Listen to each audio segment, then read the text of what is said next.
Alright, let's take a look at my Yd-2 setup. So, running a FlySky IT4S. It's got swivel. Still haven't took the plastic off of it yet. I'm going to try to hold on to that as long as possible. And then we have our Yd-2. Custom made top mount weight shift battery tray.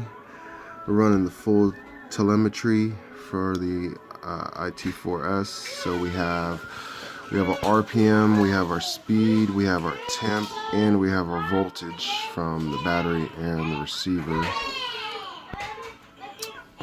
Gyro mount.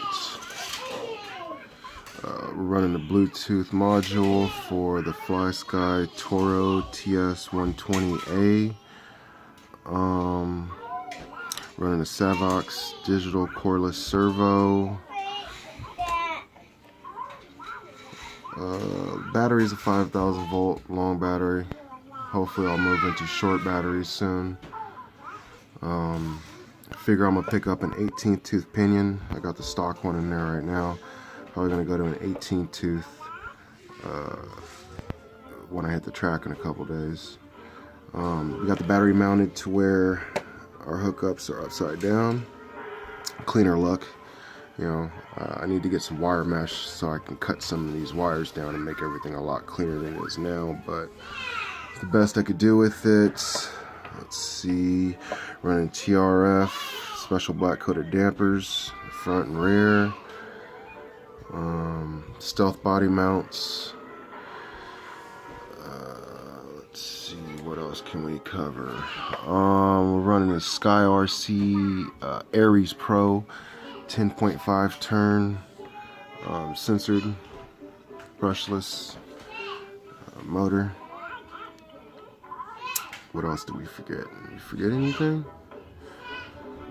Yeah, I don't think we forgot anything. That's about all that's been done to it. Oh, some Tetragen rims, 9mm front and rear. But I have the front arms push out as far as possible to get a wider track range and still get the look of, 9mm offsets. So yeah, let's turn it on. I'll show you the remote real quick. Turn on our remote.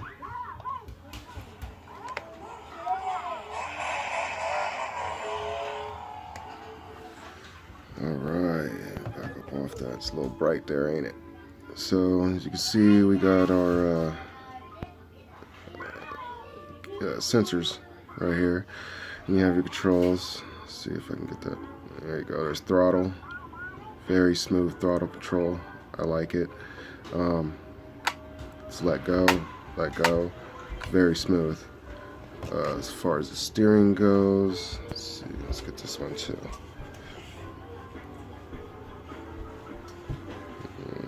How to get the angle right? Let's see. There we go. I like how it feels. It feels a lot better than my old receiver. So let's see, when I turn the car on, you'll see those things right there change. So we got our voltage automatically off the battery. We have our temperature. The temperature sensor is actually underneath the battery, sitting right on the motor, wedged in between the case of the motor and the top of the Yd-2 thing, so it doesn't move. From what I've learned, you can either use the optical. It comes with an optical one too, and then it comes with a magnetic one. So you can use the optical one on your tires. It comes with a little reflective sheet that you put in this inside of your tire or whatever, and it'll measure it as it rotates. After a lot of trial and error, I figured out that I could just use the magnetic one and put it between the case, the motor, and something else, and depending on how I set that, it'll measure the rotation of the magnet inside the motor, which gives me a pretty logical speed rating for scale. I also took my phone and put the GPS on it and then ran it. Didn't have far to run, but I ran it up to around 2 miles an hour, 3 miles an hour, and then gauged it while I was looking at the remote to make sure that I was getting somewhere around that as I was moving it. So we got something in the ballpark of pretty legit on the speed rating for scale, I guess. I mean, if there's scale, then it'd probably be like 10 miles an hour for 1 mile an hour. Like, I don't know. But I'm gonna go ahead and hit this throttle, and I'm gonna show you guys what I'm talking about. Let's put this somewhere. There we go. Here's legit. That's legit. All right, so we have it sitting here, and we're gonna pull this throttle just a little bit, right? And I'm gonna show you on the screen that we are getting the RPMs and we are getting our speed. Whether or not it's right, it works for me. So there you go. Watch the tire, watch the control.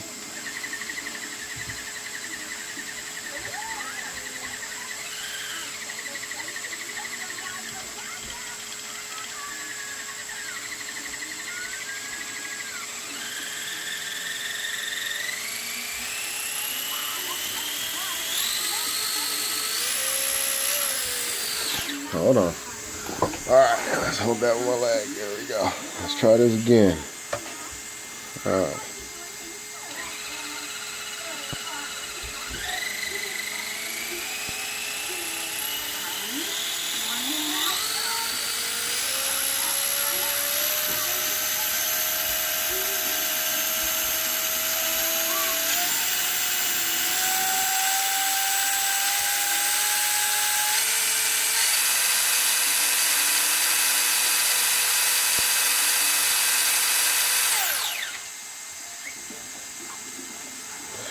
So, you see, I mean, it works pretty well. Legitimately, that seems about right for me for a 10.5 turn motor.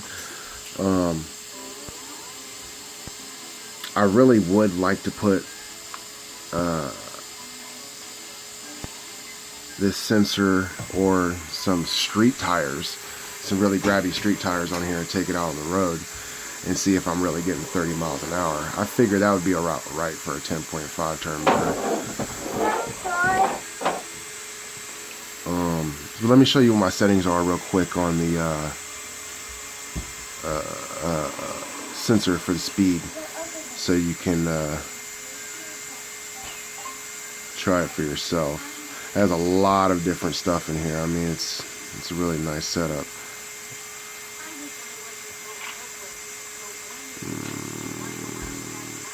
Alright, setup. There we go. You want to go down, set speed and distance. Okay, so this is where you're going to work with it. It's your rotation length. I have it set to 1.10, and that's giving me the basics I'm getting there. Now, depending on how I set that, I can make it say that it's going faster than that, but I was trying to get a legitimate number, something that would be somewhat legitimate. So yeah, and then you can reset your odometers and stuff. There's a whole lot of stuff you could do on here. It's ridiculous. There's a whole bunch of buttons on the remote. Here, I'll just press this. So then you got all those right there, which, you know, you can change into whatever you want corresponding on the remote. Once I get my light kit hooked back up, this will be my switch for my light kit, because you end up pressing this a lot. I've noticed that driving it. Like, you don't mean to, but it happens. So that'll probably be like my light switch, so this way it's not an issue if I do hit it. I love the swivel here. It's real nice. We'll pop these screws out, and we're going to repaint that brake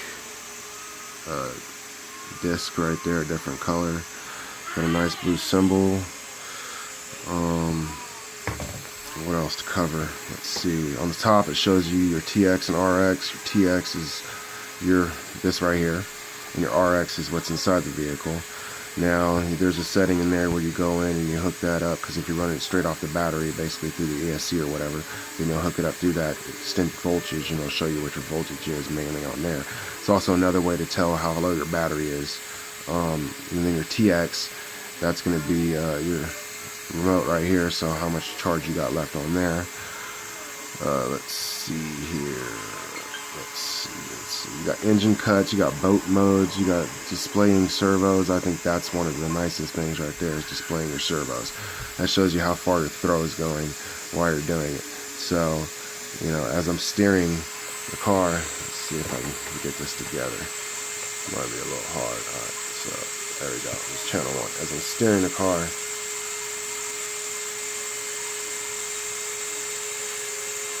it shows the throw of my steer. Back it down to like 50.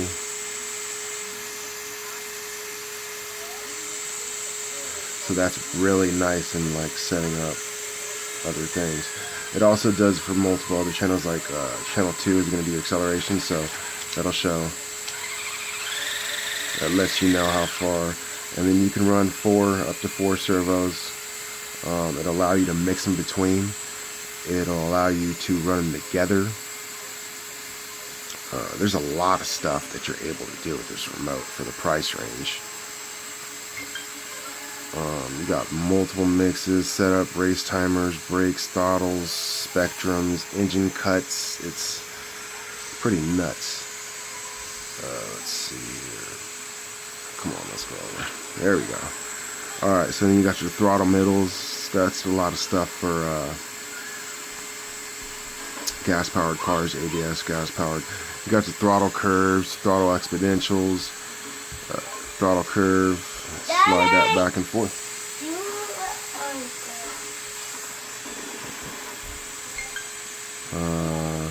Throttle exponentials, exponential rates and stuff, and you just do that with this slider right here. It's real easy to manipulate. There's dead zones and all that good stuff. Steering mix and speeds and exponential, sub-trim, endpoints and reverses on your stuff. So, you know, it's a nice remote. It gives you a whole lot of options and a lot of stuff coming with it for the price range that I got it at. Can't wait to get it on the track. So yeah, I mean, that covers my basic Yd-2 setup, you know, custom little Yd-2 setup. Got our gyro, so that's very, very fluid. That's really nice. Another thing this remote has that's really awesome that my other remote didn't have is apparently servos work at different rates or whatever. This one allows you to adjust the frequency or whatever of the remote to the servo, so this way it pairs very nicely. So I mean, I'm getting very fluid motion in my gyro. But I mean, that's the basic Yd-2 setup that I'm running right now, and can't wait to get it to the track, test her out. I just got done doing this custom mount. I guess I'll go over it. Let me show you it real quick before I cut this off. So let me turn off the remote. Makes a nice little sound when it turns on, turns off. Pretty quick. Alright, so I'm gonna put that up. And let's go here real quick. Let me show you this mount. So I'm waiting for another mount to come in right now. A legit one, right? I'm waiting for that. I had to come up with a way to mount this. So I had an old Drift Devil at one point. It's broken down now. And I took the battery mount tray that they had from that one, and I added it to this one with a little modification. Yeah, pretty girl? Yeah. So basically what you're going to want to do, if you're going to try to do this on the cheap, get a better look at this for you, is take a turnbuckle, a long straight one, put two knobby knob balls on the ends right there. It'll sit right on the back side of the chassis, so that'll stop you from dropping up or down. It'll just sit perfect. And then you're going to take two turnbuckle shafts like this, and you're going to want to do it like this because it would be nice to be able to adjust these, because you want to push this back into this little crevice as much as possible so it stops it from moving. You know, you don't want it shifting on the thing. Here, as you see, it's a little flexy, but that's not going to matter once the battery sits on it, because the battery's going to make it sit down. And it's, I mean, it's really firm. I'll turn it upside down. I mean, I could turn it upside down, throw it back and forth. The battery does not move. So then you're going to want to put 2 little balls on these screws right up here on the top of your Yd-2, right in front of the case, right there. And you got your 2 balls here, and of course it's just going to sit in there like that. And that's what it is. It's nothing really special. I had to figure out some way to make it work in the next couple days, and this right here will suffice until I get the legit tray I have coming in. And or I might just keep this on here and use my legit tray for something else, because I really like the way this did kind of come out. So yeah, thank you for watching. Hopefully, you know, try this out, see if it works for you. If you just have one of these sitting around, I'm guessing you might be able to figure out something else, but this is a really firm way to do it, especially with these on the top. It makes it easy to switch on and switch off, you know. But yeah, thank you for watching, and yeah, I'll have some new videos up soon of it on the track. Peace.